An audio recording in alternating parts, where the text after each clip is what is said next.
Page 2 now. Iran's top leader stopped short of giving his endorsement to the framework nuclear deal struck last week between Tehran and world powers.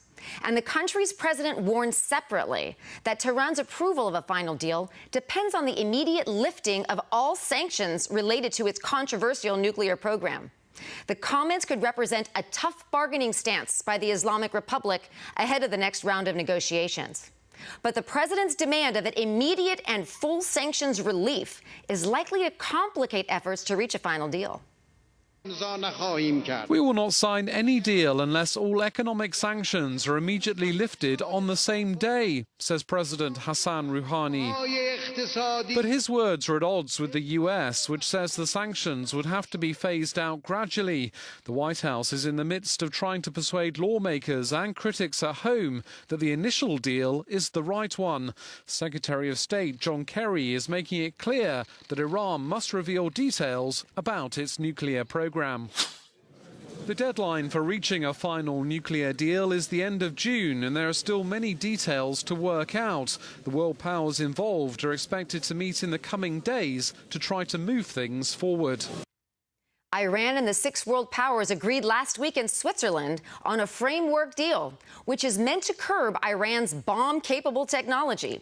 It would also give Tehran quick access to bank accounts, oil markets, and financial assets blocked by international sanctions.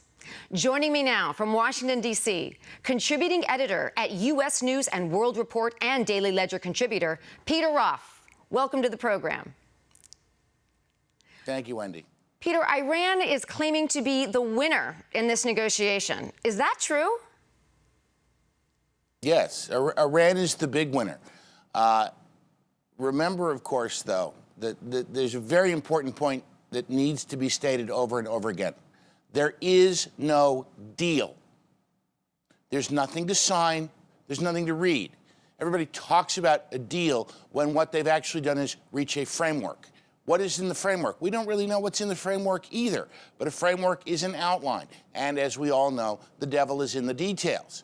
The details are what matter. And apparently, what America thinks are in the details of the framework of the non-existent deal are different than what the Iranian leaders think the details of the framework of the non-existent deal are.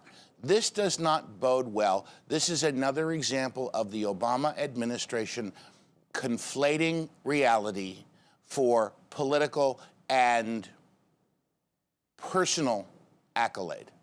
And that's what I was going to ask you next, Peter. I mean, does the president really care about Iran, or is this about his legacy?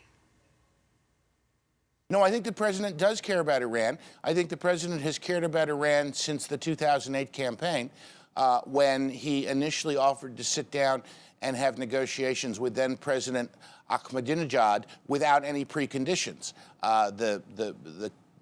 The numbers, what that did to his numbers, forced him to back off. But I think it has always been Barack Obama's intention to bring Iran back into the world community without any conditions or notions. Remember that under Bill Clinton, the stated policy of the United States was that Iraq would not be able to obtain nuclear weapons. That remained the policy under George Bush. It was the policy at the beginning of the Obama administration. But now, based on what this framework is, the policy now seems to be, instead of not letting you have a nuclear weapon or nuclear weapons, we want a year's heads up before you get one. So a phone call that it's almost ready to go and you need about a year to finish would be nice. When you're president of the United States and you say something, you're supposed to speak with the force of the nation behind you. But Barack Obama has been so duplicitous, deceitful, and disingenuous, not just about Obamacare and environmental policy, but everything up to and including Iraq, that in fact, we can't have any confidence in what's going on. And when he speaks, we have to consider that he's simply voicing an opinion, and that his viewpoint, frankly, doesn't matter any more than mine does or yours does. Okay, Peter, I'd like to bring Israel into the conversation. Should they be included in these talks? No, I don't think Israel should be included in these talks, because I think that the effort of the P5+1, which are the 5 permanent members of the United Nations Security Council plus Germany, that there'd be enormous pressure placed on Israel to accept whatever agreement could be hammered out with Iran. And I don't think that it is helpful to the long-term security of the United States and Israel, or it is necessarily productive for Israel to be part of the conversation. I don't doubt that there are folks who think that they have a stake in this, and I agree with that. But the fact is that nothing Israel says would be taken seriously. The goal here is to get Iran to sign a piece of paper, even if it's a meaningless piece of paper. And they will run roughshod over the Israelis, as Obama has attempted to do, up to and including allowing some of his former key campaign aides to go over and use State Department money to try and up the Arab vote in the recent election to help drive Netanyahu from office. That what's going on here Israel needs to have the freedom to act. And if Israel is part of the conversation, it limits their freedom to act. And of course, here's one of the million-dollar questions. Can we trust Iran? No. In a word. The Iranian people, in a word, no. The Iranian people are wonderful. They used to have an intellectual meritocracy. They had a thriving middle class. They were a commercial country. They were very much, in many ways, like the United States before the mullahs took power. As long as the mullahs are in charge, the Iranians are not to be trusted. An Iranian government of the Iranian people, I'd feel a lot more comfortable about. Now, you have to bear in mind how much pressure, how much terror, how much repression the mullahs and put on the state, put on the Iranian people to keep them in line. They, by and large, do not like this government. They were ready to revolt against this government, but because they got no encouragement from the Obama administration, it went nowhere.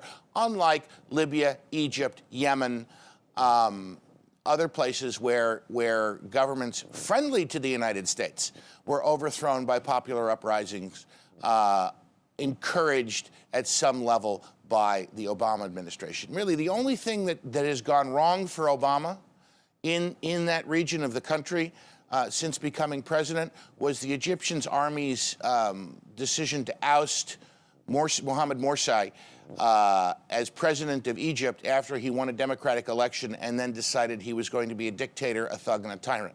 That's the only thing that's happened that the Obama administration hasn't wanted to see occur. All right. Peter Roth, thank you for joining us. Coming up next, the biggest oil industry super merger in more than a decade as the Daily Ledger continues.